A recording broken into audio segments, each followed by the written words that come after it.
So we just learned how to compare distributions with histograms. Now let's take a look at the same using box plots.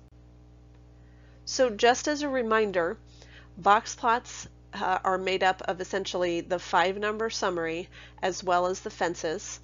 And the 5-number summary includes the upper extreme, the upper quartile, which we call Q3, the median, which is the middle data point, the lower quartile or Q1, and the lower extreme. And remember that the two extremes are the highest and lowest point inside the fences. So as we can see in our box plot here, I do have an outlier. And so my lower extreme is that first point inside the fence because I'm assuming the fence is here somewhere. Again, as a reminder on how to find the fences, I am going to find the IQR. I'm then going to take it times 1.5, and then I'm going to basically use these two formulas. So the biggest mistake I see students make is to try to add and subtract the fence from the median, but remember the fence goes from the box. So from the box we're going to go 1.5 IQRs in each direction to find the fences. So we're going to look at an example together, and before we do so, I just want to point out a couple of things that hopefully we understand about box plots. First of all, it's important to understand that each of these bars, as we said, the bar, each part of the box, all of those parts of those box plots are 25% of the data, and that's for each of the box plots. It's also important to understand that these values and this value are considered outliers, so they are notated with a dot or sometimes an asterisk. If we are looking for a specific value for the highest and the lowest, again we would look at the whatever is the top part of our box plot or whatever is the lowest part of our box plot. So let's take a look at some of these questions and how we might go about answering them. First, which role involved the youngest person and what is the age? So as you can see, I've already sort of drawn a line here, and we can see that the very lowest value is a passenger. So we're going to assume that that passenger was probably a baby in somebody's vehicle. B, which role had the lowest median age? Again, for median, I'm looking at which middle bar is the lowest, and it appears the lowest line belongs again to a passenger. The cyclist is very close, but it looks like the passenger is a little bit below that, and so I said passenger 21 years. Which role had the smallest range of ages, and what is it?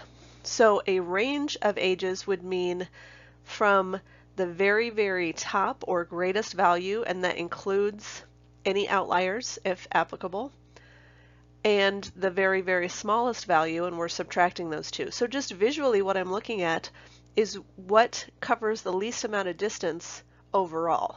And to me that looks like the cyclist that goes from about 52-ish, to maybe around 10. So I would say about 42, or I estimated at 40. But it appears the cyclist would be that smallest range. D, which role had the largest IQR? And remember, IQR is Q3 minus Q1. And so looking at our picture, that would be looking at this value, which is Q3, and this value, which is Q1. And to me, it seems like the pedestrian was the largest IQR because it's the longest box, and that value is about 44 years, but again we're just guesstimating. And be very careful with E, because E talks about which role in general, so this word here, very important, generally involves the oldest people. So I'm not going to look just at this outlier or these outliers. I'm looking overall which involves the oldest people. And as I can see, if I drew a line at the halfway point of the pedestrians, 50% of the pedestrian data is above that line. And if I look at passenger, 75% or more than 75% is below that line. This one looks to be more than 50%.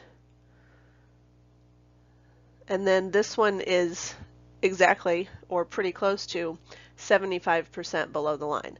So this is the way that I've written it out.